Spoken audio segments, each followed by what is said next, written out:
Hello bachcho, let's read this question, and the question says assertion statement: the location and momentum of an electron in an orbital are complementary to each other. Reason statement: the statement is against Heisenberg uncertainty principle. In this you have to tell both A and R are true and R is the correct explanation for A. Both A and R are true but R is not the correct explanation for A. A is true but R is false. A is false but R is true. Both A and R are false. First of all, the key concept for the question is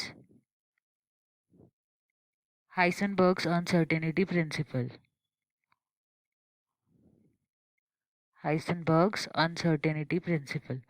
सबसे पहले हम समझेंगे Heisenberg ने क्या बताया था अपने uncertainty principle में। अकॉर्डिंग टू हाइसेनबर्ग, ऐसे particles which have particle as well as wave nature, ऐसे पार्टिकल्स के लिए पोजीशन, एग्जैक्ट पोजीशन और मोमेंटम को हम साइमल्टेनियसली डिटरमाइन नहीं कर सकते। Position and momentum can not be determined simultaneously, यानी कि साथ साथ दोनों चीज़ों को हम एग्जैक्टली मेजर नहीं कर सकते हैं। ये थी हमारी हाइसेनबर्ग अनसर्टेनिटी प्रिंसिपल की डेफिनेशन या कंसेप्ट। तो हमारे पास जो ये स्टेटमेंट गिवन है कि location and momentum are complementary, ये बिल्कुल करेक्ट स्टेटमेंट है according to Heisenberg uncertainty principal.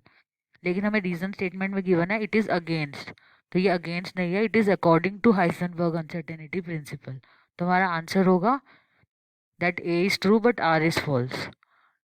And हमारे पास हाइसेनबर्ग अनसर्टेनिटी प्रिंसिपल के अकॉर्डिंग एक फॉर्मूला है that is delta x into delta p which is greater than equals to integral multiple of a constant h upon 4 pi. ये formula दिया था हमें Heisenberg uncertainty principal पे, जिस पे delta X and delta P क्या है, they are the delta x into delta P product होगा, product of errors of position and momentum. इनका जो प्रोडक्ट है वो ग्रेटर देन रहेगा या इक्वल रहेगा इस कांस्टेंट वैल्यू से h upon 4 pi. I hope आप सबको समझ आया होगा। All the best.